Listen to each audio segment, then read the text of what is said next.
Hello friends, good afternoon all of you. तो हम अब शुरू करने जा रहे हैं क्लास टेंथ के साइंस। क्लास टेंथ के साइंस जो कि हमने कल पढ़ा है प्रकाश के बारे में।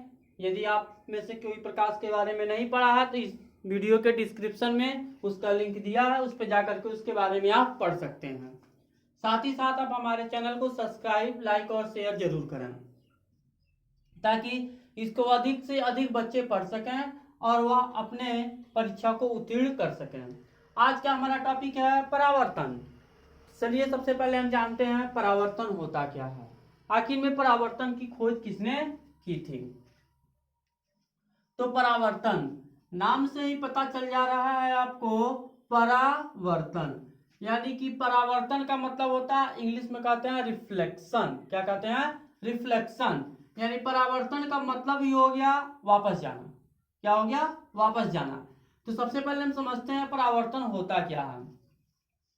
जो परावर्तन होता है इसके बारे में यूक्लिड जो साइंटिस्ट थे, यूक्लिड जिनका नाम है, इन्होंने क्या किया, यूक्लिड जो साइंटिस्ट हो, मैथमेटिशियन है, जो आपको कक्षा 10 में यूक्लिड का विभाजन मिलता है, समझ रहे बातों को, वही ये यूक्लिड है। यूक्लिड जो मैथमेटिशियन मतलब मैथ के गणितज्ञ थे, उन्होंने क्या किया कि देखा यह कि जब कोई प्रकाश की किरण यहां से मान लीजिए सन है, इसकी रे है जो लाइट है, ये ऐसे निकलेगी, जाहिर सी बात है, टिक टिक टिक टिक टिक टिक टिक टिक ऐसे आके इस पे गिरेगी। और ये जो सतह होना चाहिए यह पॉलिशदार होना चाहिए। पॉलिशदार का मतलब एक तरफ चमकता हुआ और दूसरी तरफ पूरी तरीके से क्लोज्ड होना चाहिए, पूरी तरीके से ये बंद होना चाहिए। इन्होंने देखा कि जब कोई प्रकाश की किरण किसी पॉलिशदार सतह पर क्या होती है, आपतित होती है, तो आपतित होने के बाद यही आपतित माने गिरती है, तो गिरने के बाद यह यहां से इस माध्यम में नहीं आएगी, पुनः यह क्या होगी, कुछ एंगल पर उसी तरफ वापस चली जाएगी। क्या होगी? यह उसी के तरफ वापस चली जाती है। मतलब जिस माध्यम से आई उसी माध्यम में क्या हो गई, वापस चली गई। इसका मतलब ये हुआ, ये जो आपको दिख रहा सतह ना, यह दो भाग में बांट दे रहा है, एक ऊपर वाला माध्यम और एक का नीचे का माध्यम, यानी इसको कह सकते हैं माध्यम 2, इसको हम कह सकते हैं माध्यम 1। मतलब जब कोई प्रकाश की किरण किसी चिकने सतह पर आपतित होती है तो वह उसी माध्यम में वापस चली जाती है। देखिए जिस माध्यम में आ रही है, माध्यम नंबर 1 में आ रही है, और वापस भी कहां जा रही है, माध्यम नंबर 1 में ही जा रही है। और इसी घटना को हम क्या कहते हैं, हम प्रकाश का अपवर्तन कहते हैं। क्या कहते हैं बच्चों? अपवर्तन कहते हैं। जैसे मान लीजिए आप टार्च लिए और टार्च लेने के पश्चात जलाते हैं तो वह प्रकाश की किरण आगे निकलती है और जैसे दीवार पे जाती है और दीवार से पुनः वापस चली जाती है, जिसके कारण क्या होता है, वह दीवार हमको दिखाई देने लगता है। यानी अपवर्तन की क्रिया न हो, परावर्तन की क्रिया न हो तो वह वस्तु आपको दिखाई ही नहीं देगी। जब आप खाली सड़क पर, सुनसान सड़क पे टॉर्च जलाते हैं तो प्रकाश की किरण कहां जाती है वह आपको नहीं दिखाई देता, सीधी सड़क पे जलाते हैं तो। जैसे ही उसके माध्यम में कोई ऑब्जेक्ट आ जाता है, ऐसा ऑब्जेक्ट जो अपारदर्शी हो, पारदर्शी नहीं होना चाहिए,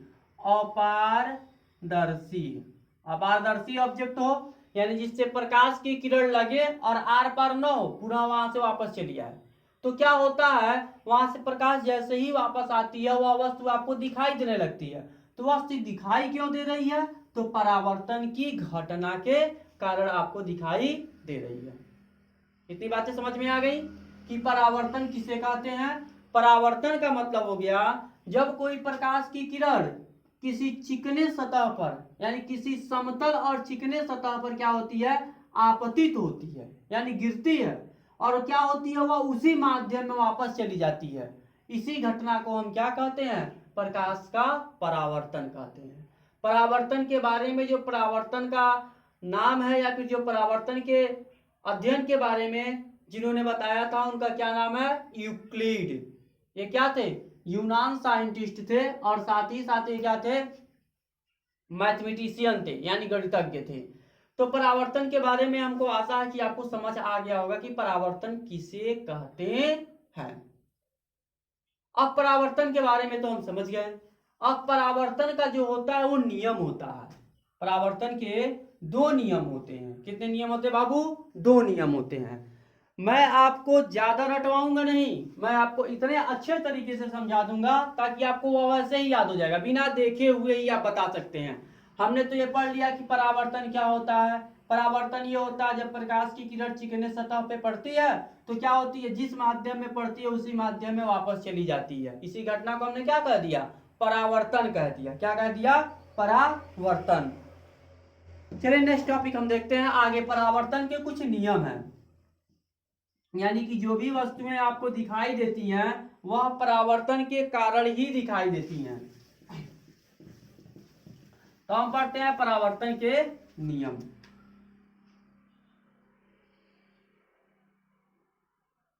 परावर्तन के नियम।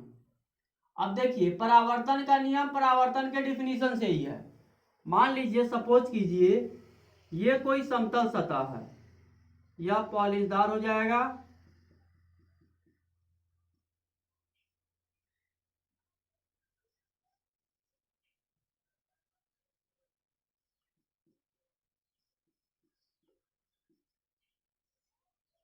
अब क्या होगा, मान लीजिए यहाँ पे कोई प्रकाश की किरण निकल रही है, सूर्य भगवान है, प्रकाश दे रहे हैं।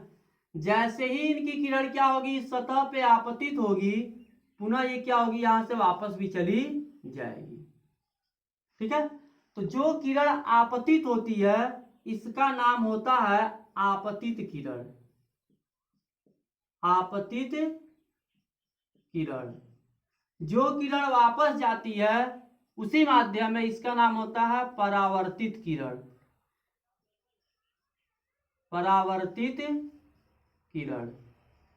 ठीक, और हम क्या करते हैं, इन दोनों के बीच से एक रेखा ड्रा कर देते हैं जिसका नाम हम रख देते हैं अभिलंब। क्या नाम रख देते हैं बाबू? अभिलंब। ये आपका क्या हो गया, नॉर्मल, जिसको इंग्लिश में कहा जाता है अभिलंब। ठीक, अब देखिए आपको परावर्तन का नियम भी यहीं से निकल जाएगा। क्या नियम निकलेगा? ये आपतित किरण के द्वारा बनाया गया है, तो आपतित किरण के द्वारा जो यहाँ पे कोण बनता है इसका नाम होता है आपतन कोण। आपतन कोण। और ये जो कोण बनाया गया है यह परावर्तित किरण के द्वारा बनाया गया है, इसीलिए इसको हम बोलते हैं परावर्तन कोण।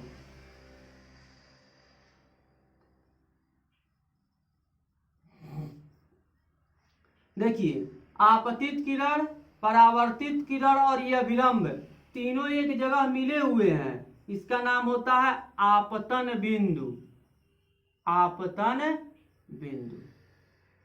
यहीं से आपका पूरा नियम हो गया। फर्स्ट इसका नियम यही है कि आपतित किरण, परावर्तित किरण तथा अविलंब जिस बिंदु पर मिलते हैं उस बिंदु का क्या नाम होता है? आपतन बिंदु होता है। पहला नियम हो चुका। आपतित किरण, परावर्तित किरण तथा अभिलंब तीनों जिस बिंदु पर मिलते हैं उसे हम क्या कहते हैं? आपतन बिंदु कहते हैं, या फिर तीनों एक ही बिंदु पर मिलते हैं। क्या हुआ आपका? आपतित किरण, परावर्तित किरण तथा अभिलंब तीनों जिस बिंदु पर मिलते हैं उसका क्या नाम होता है बाबू? उसका नाम होता है आपतन बिंदु, और यही परावर्तन का पहला नियम है। दूसरा नियम क्या है? दूसरा नियम यह है आपतन कोण तथा परावर्तन कोण का मान आपस में बराबर पाया जाता है। मतलब प्रकाश की किरण जितने कोण से आपतित होगी उतने ही कोण से क्या होगी? परावर्तित भी होगी। आपतन कोण को हम I से लिखते हैं, परावर्तन कोण को R से लिखते हैं। सिंपल लिख सकते हैं I बराबर क्या होगा आपका? R होगा। यानी आपतन कोण बराबर परावर्तन कोण। यानी कि अगर कोई प्रकाश की किरण किसी सतह पर 45 डिग्री के एंगल पर आपतित होती है तो वापस भी कितने डिग्री के एंगल पे होगी? 45 डिग्री के एंगल पर ही वापस होगी। तो परावर्तन के दो नियम होते हैं। कौन कौन से नियम होते हैं? आपतित किरण, परावर्तित किरण तथा अभिलंब, तीनों आपतन बिंदु पर स्थिर होते हैं। उसके बाद दूसरा नियम क्या है? आपतन कोण तथा परावर्तन कोण का मान सदैव बराबर होता है। तो आप पढ़ें परावर्तन किसे कहते हैं, परावर्तन के कितने नियम हैं, परावर्तन की खोज किसने की, यानी परावर्तन के बारे में निष्कर्ष किसने दिया? यूक्लिड ने दिया था। अब आते हैं जो परावर्तन है इसके बारे में अगला टॉपिक हमारा आता है, परावर्तन का उपयोग कहाँ कहाँ होता है। तो परावर्तन का जनरली उपयोग आप देख चुके हैं कि कोई भी प्रकाश की किरण जब किसी सतह से टकराती है तो वह वस्तुओं को क्या करती है? दिखाने का काम करती है।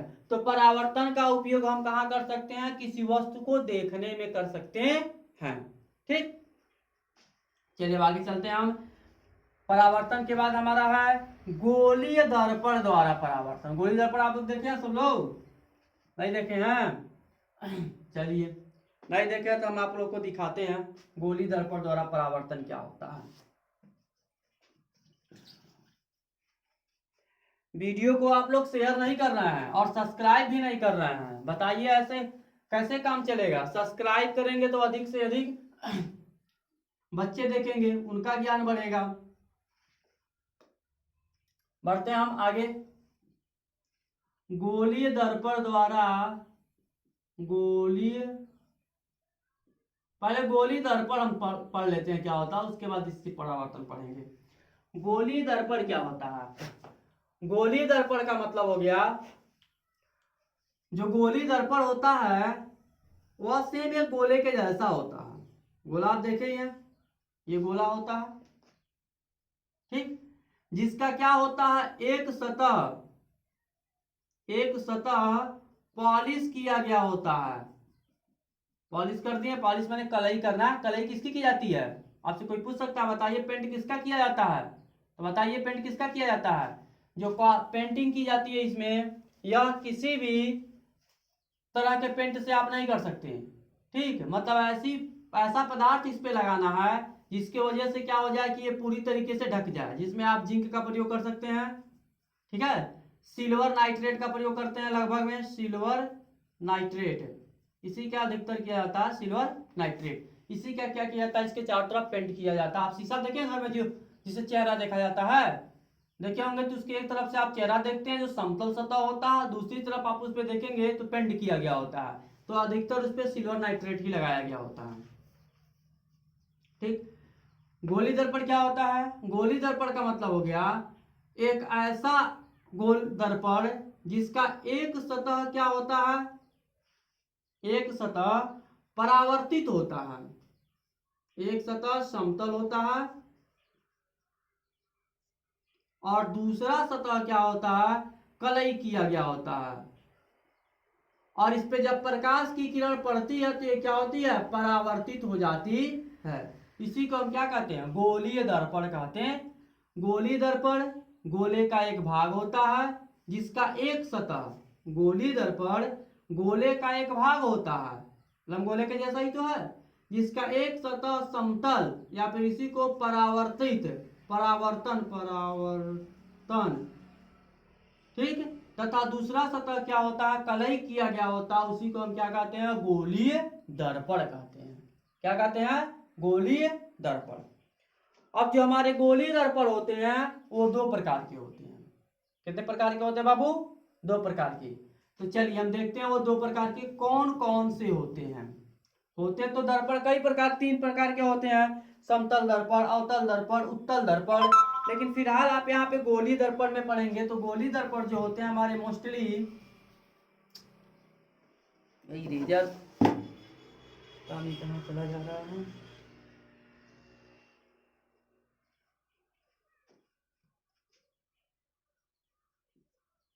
गोलीय दर्पण के प्रकार।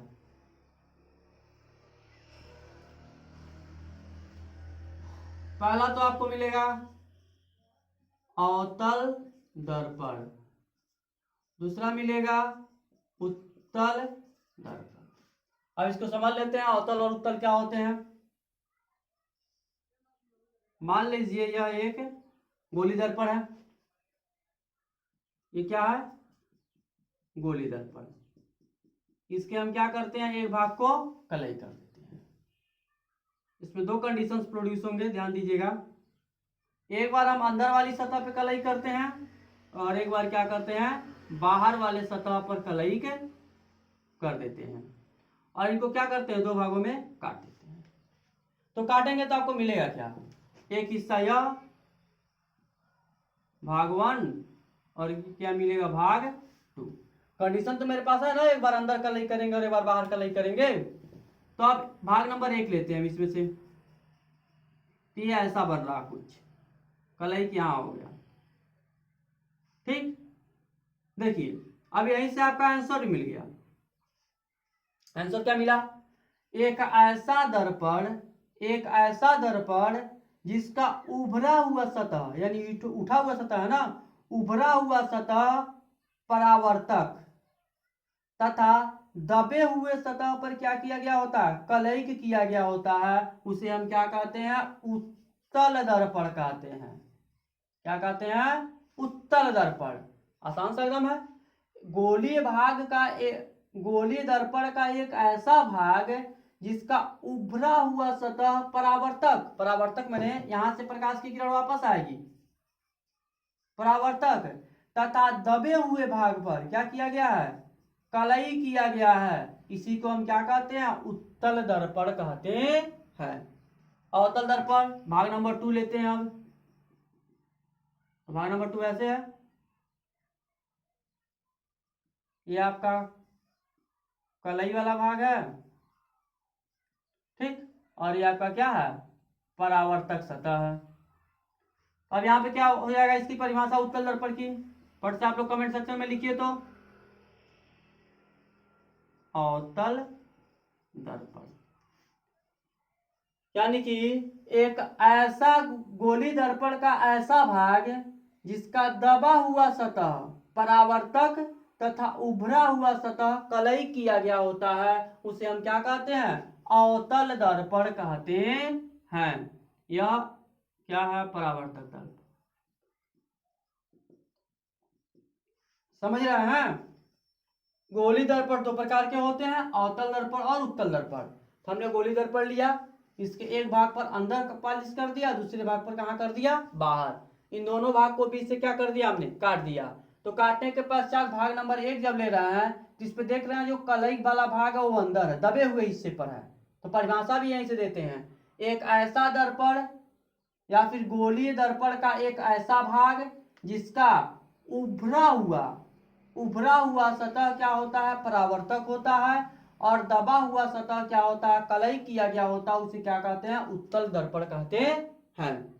इस तरह भाग नंबर 2 में हम चले जाते हैं। तो भाग नंबर 2 में आप देखेंगे तो क्या किया गया, बाहर वाले सतह पर कलई किया गया है, ठीक है, और जो दबा हुआ सतह है ये परावर्तक तल है। तो परिभाषा भी यही से बनेगी, गोलीय दर्पण का एक ऐसा भाग जिसके दबे हुए सतह पर परावर्तक तथा उभरे हुए सतह पर कलई किया गया होता है, उसे हम क्या कहते हैं, अवतल दर्पण कहते हैं। तो यहां से आपको कंसेप्ट क्लियर हो गया होगा कि अवतल दर्पण और उत्तल दर्पण क्या होते हैं। एक क्वेश्चन मेरे मन में चल रहा है, आपसे कभी भी पूछा जा सकता है, बताइए दर्पण और कांच में क्या अंतर है, तो बताएगा दर्पण और कांच में क्या अंतर है। तो दर्पण, बात करते हैं दर्पण की।